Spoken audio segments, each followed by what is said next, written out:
श्री कार्तिक महात्म 24वां अध्याय। राजा पृथु ने देवर्षि नारद से पूछा, नारद जी, आपने तुलसी के इतिहास, व्रत महात्म के बारे में कहा है।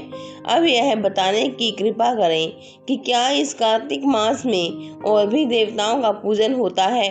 यह भी मुझे समझा कर कहिए। श्री नारद जी बोले, पहले समय पर्वत के निकट कर्तिपुर में एक धर्मात्मा धर्मदत्त नामक ब्राह्मण रहता था।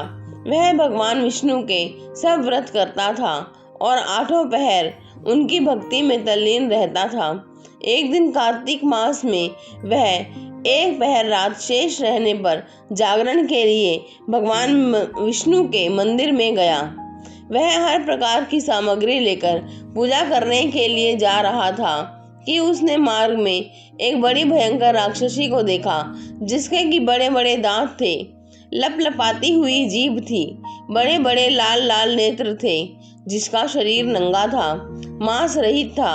उस भयंकर राक्षसी को देखकर धर्मदत्त बुरी तरह से कांपने लगा और कुछ उपाय ना देखकर उसने पूजा वाली थाली और जल का लोटा उस राक्षसी पर फेंक दिया, क्योंकि उसने भगवत नाम का जप करते हुए वह सामग्री और जल का लोटा, जिसमें कि तुलसी दल पड़ा हुआ था, उसको मारा था।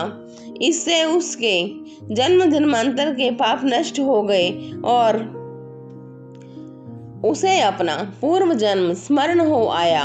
वह हाथ जोड़कर धर्मदत्त के चरणों में गिर पड़ी और उसने कहा, हे विप्र, मैं पूर्व जन्म के कर्मों के फल से इस अवस्था को प्राप्त हुई हूँ। नारद जी ने कहा, हे राजन, उसको इस प्रकार प्रणाम करते देखकर अति विस्मित होकर धर्मदत्त ने पूछा, तेरी यह अवस्था किस कर्म के फल से हुई है?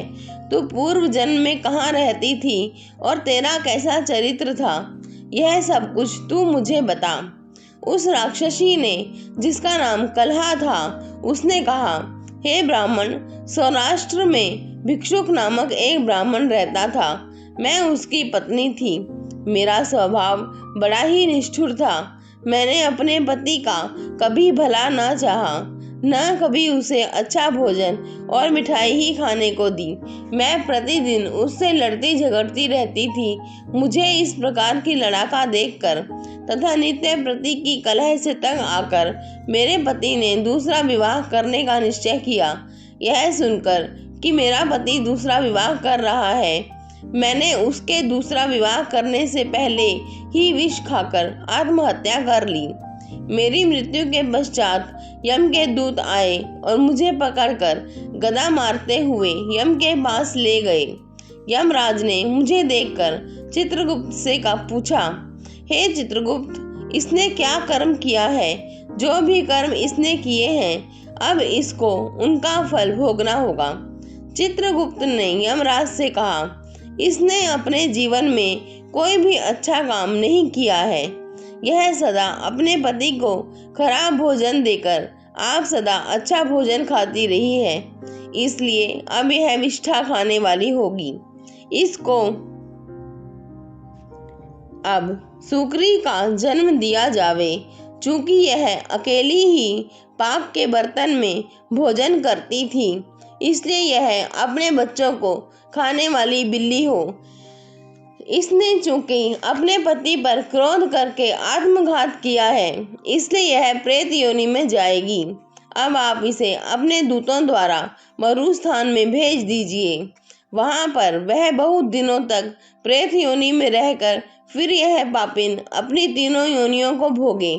लो हे विप्र, अतः मैं 500 वर्षों से प्रेत योनि में हूँ और भूख प्यास के कारण नित्य दुखी रहती थी कि एक दिन भूख से तंग आकर मैं एक वैश्य के शरीर में प्रविष्ट हो गई और उसके शरीर द्वारा मैं कृष्णा और वेणी के संगम पर इस देश में आ पहुंची। मैं उस वैश्य के शरीर में रहती थी कि एक दिन भगवान शंकर व भगवान विष्णु ने मुझको बलात् उसके शरीर से बाहर निकाल दिया। फिर आप मुझे दिखाई दिए। आपके लोटे में से तुलसी दल का एक छींटा मेरे ऊपर पड़ा, जिससे कि मेरे सब पाप नष्ट हो गए। हे द्विजोत्तम, अब आप मुझे यह बतलाइए कि आगे होने वाली तीनों योनियों और इस प्रेत देह से मेरी मुक्ति किस तरह होगी।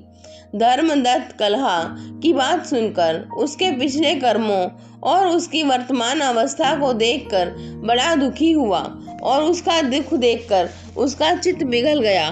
फिर उसने दुखित भाव से कहा। 24वां अध्याय समाप्त।